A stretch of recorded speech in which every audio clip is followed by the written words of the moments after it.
Hello everyone, and thank you for tuning in to the Apologists in Detroit vlogcast. I'm Christopher Samuel, and I take opportunities to share some of my thoughts on the Christian worldview and popular things that are going on in the world. Today I wanted to talk about something that's been on my spirit for a little bit of time now, and that's politics. And I thought, what better time to talk about it than during a presidential election in America? Because politics are front and center, and they are we express our politics, and with the advent of Facebook, you know, there's this, and in other forms of social media, there's this opportunity that we have to have a louder voice than maybe we would have had in times past. So that being said, let me get right into what I wanted to talk about today. One of the things that's long bothered me, and first of all I want to say this is a video from the standpoint of a Christian worldview, so if you're not a Christian, it probably isn't going to make much sense to you. It may not make sense to some of my Christian friends, but I hope you hear me out and share some of your thoughts in the comment section, and maybe we can dialogue more about this.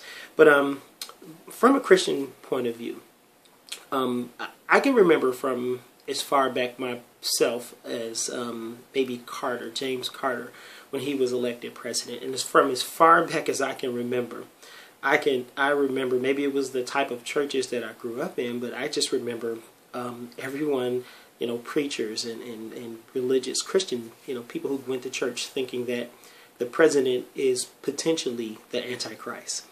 And I know some of us laugh at that, but I assure you that the people who I heard communicating that were very serious. I mean, they really thought that the President of the United States was probably the Antichrist. And I mean, I can remember with Carter and Reagan and Bush and Clinton. I can remember for years and years of presidents and people thinking that the President is the Antichrist. The President is the Antichrist. And I don't hear as much about that now on Facebook. I see a different trend now on Facebook, and I think, you know, the Antichrist trend is bad enough because, you know, of course, none of those people were the Antichrist because we're all still here. So apparently we didn't know how to read our Bibles, and we're still here. But the trend that I see now is more of people thinking that the president is some type of savior.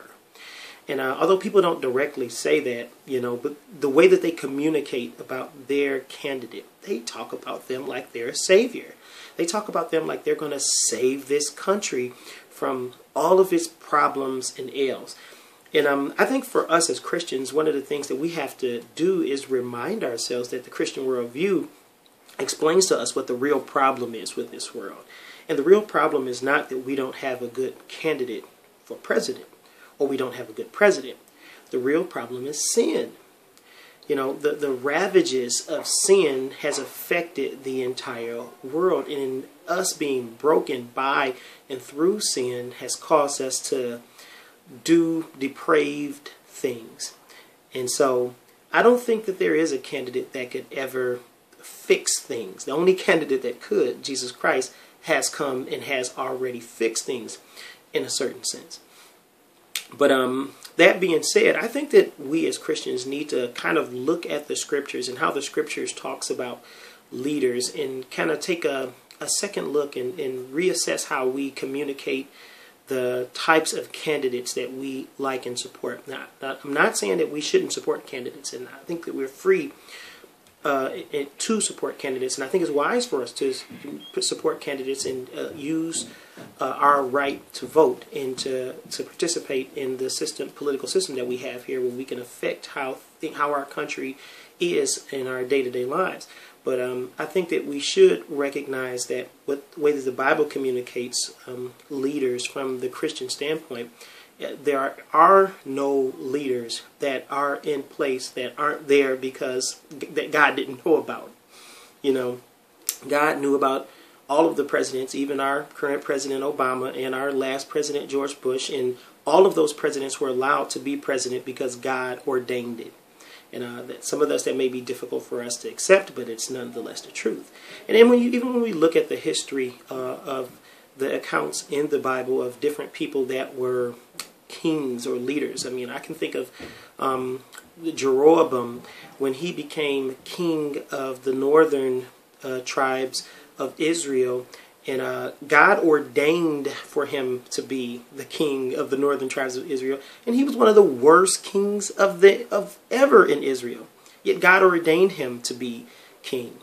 And one of the things that we have to realize is God does things with a purpose and with our best interest, humanity that is at heart, for us to have a relationship with him. So even bad kings are allowed to be in place. I can even think of Pharaoh, per se.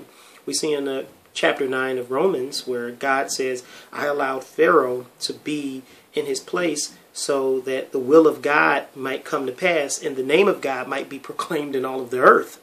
And so I think that it's very important for us to, as Christians, even though we have our political views and we have ideas of how we think this country should be ran and what's in the best interest of our country, we should always communicate those very conservatively and make sure that we distinguish the voice of Christianity from the voice of our political opinions. And I think that our Christianity should influence our political opinions about different candidates and how we think this world should be ran.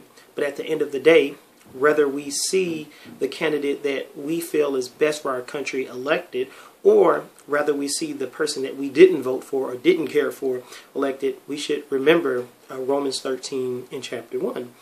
Romans chapter 13 and verse 1, which talks about how there is no authority that is in place that God wasn't aware of or that God did not establish. And I think that